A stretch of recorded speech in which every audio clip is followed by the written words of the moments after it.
I was definitely shocked to see not necessarily Dak, but Zeke still in the game. Since he already come out, he had the Christy Scales report that he was questionable. He clearly was hobbled with that knee injury. I did not understand why he was still out there.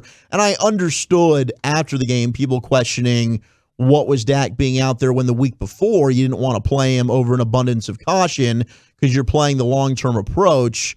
You know, you're down 30-0. The game's out of reach. There's really no point in it. But I did kind of get the fact of, all right, he's been off all day long. Maybe you want to try and build a little bit of momentum, try and get him back feeling in a little bit of rhythm and a groove so that he can at least feel good and optimistic heading into next week against Atlanta.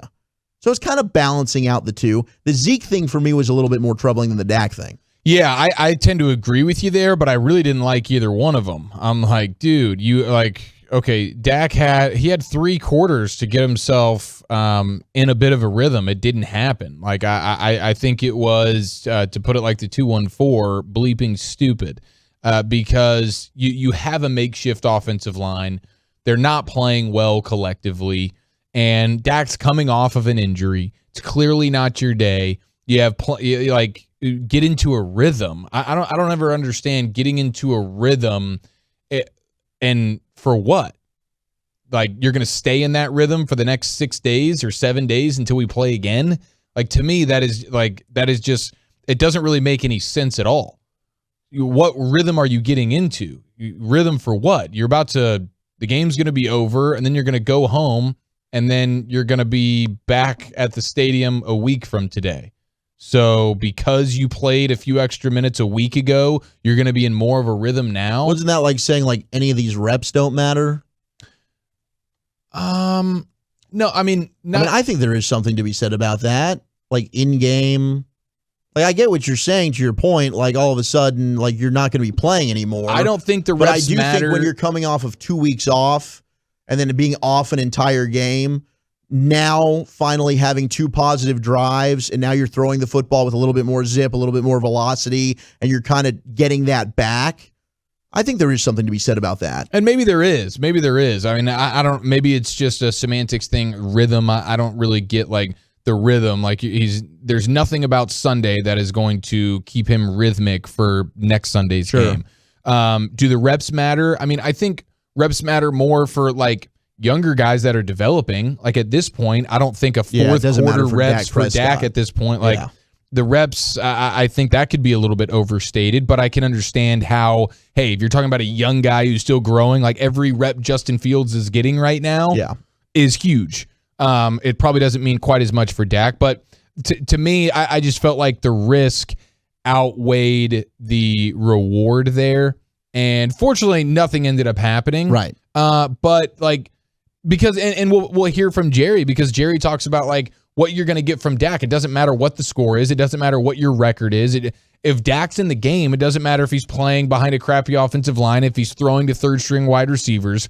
If he's in the game, he's going balls to the wall 100% of the time. If he's down by 30 and there's 5 minutes left in the game and he's got a chance to run in a touchdown, even if it means taking a shot, he's going to do it. And that's what you love about him.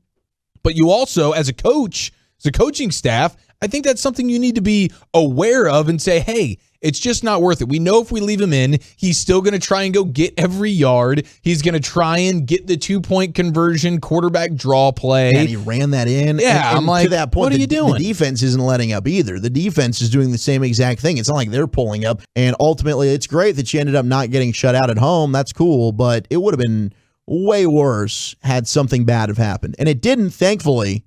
But if it had of, oh goodness, your season's now over. And it literally becomes the single dumbest coaching decision of the entire season.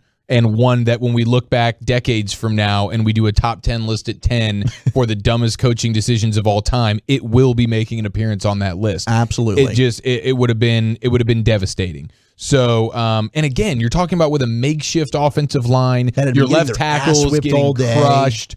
Yeah, and So you're going to take out the wide receivers, but you're not going to take out Dak? Yeah, it's like there's no Amari Cooper or CeeDee Lamb out there either. Like, we've got Malik Turner in the game now. Like, who's what are your we best doing? receiver. Like, talking about rhythm. It was strange. Maybe I can somewhat, possibly one day buy into the rhythm factor as long as he's throwing to the guys he's actually going to be throwing to the next game. Maybe we need to get more Malik Turner out there. He looked fantastic. He was pretty strong on that punt block. But to the Zeke thing, that one made, if the Dak thing made 1%, made 1% sense, then I would say the Zeke thing made 0%. Yeah, the Zeke thing didn't make any sense. There was no reason. Hurt. He's already banged up. It's a physical position. Like, you need to be looking for ways to give him opportunities to not take a beating. Absolutely. And that was a clear cut. Like, that is like the freeze frame of Trent Richardson with the ball at the goal line when he's on the Raiders and there's a wide open hole that you should obviously go into and he goes the other way.